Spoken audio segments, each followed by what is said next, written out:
Brian Hooper, condamné à la prison à vie pendant 27 ans, et clame son innocence. Puis en 2025, tout va basculer. Bienvenue dans ce top 2 des erreurs judiciaires.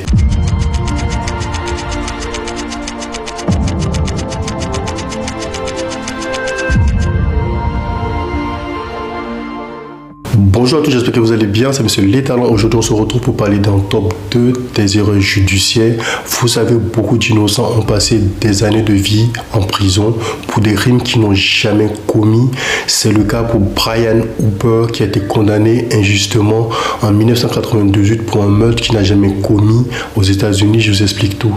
Une vieille dame nommée Anne Prasniak, âgée de 77 ans, est retrouvée morte étranglée dans son appartement, gisante dans des sacs poubelles au fond de son placard. Directement, la police accuse Brian Hooper, qui était voisin de la victime. Mais le plus troublant, les enquêteurs ont retrouvé des empreintes digitales appartenant à Brian Hooper à l'intérieur de l'appartement de la victime, sur 2 sacs, mais aussi sur une canette de bière. Mais le plus important, c'est que les empreintes digitales de Brian Hooper n'ont pas été retrouvés sur le ruban adhésif qui ont servi à envelopper la victime. Et concernant les empreintes digitales de Brian Hooper retrouvées dans l'appartement de la victime, c'est justifiable.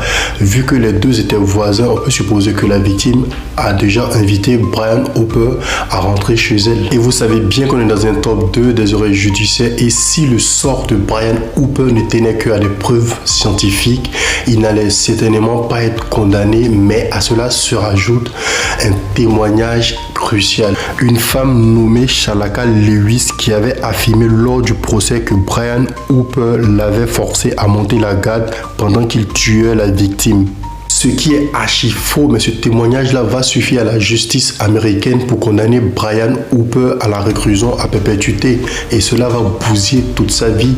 Il a fallu attendre 27 ans de prison pour que Shalaka Lewis puisse se rétracter. Elle reviendra sur son témoignage. Elle se confesse enfin, tout en disant que Brian Hooper en réalité était un innocent et que c'est elle la coupable qui a tué la victime. Après avoir passé la moitié de sa vie en prison, Brian Hooper a été libéré ce jeudi 4 septembre 2025 à l'âge de 54 ans. Numéro 2, Patrick Dils, France, 1986. 2 enfants sont retrouvés assassinés à Montigny-les-Maines le 28 septembre 1986. Cyril Binning et Alexandre Beckrich, 2 enfants, décident d'aller faire du vélo vers 17 h sur une voie ferrée désaffectée non loin de leur domicile. Puis, 1 heure passe sans qu'ils ne reviennent chez eux. 19 h 10, les parents alertent les pompiers et la police. 19 h 30, un pompier retrouve leur corps inerte allongé entre 2 wagons. La scène des crimes est très abominable.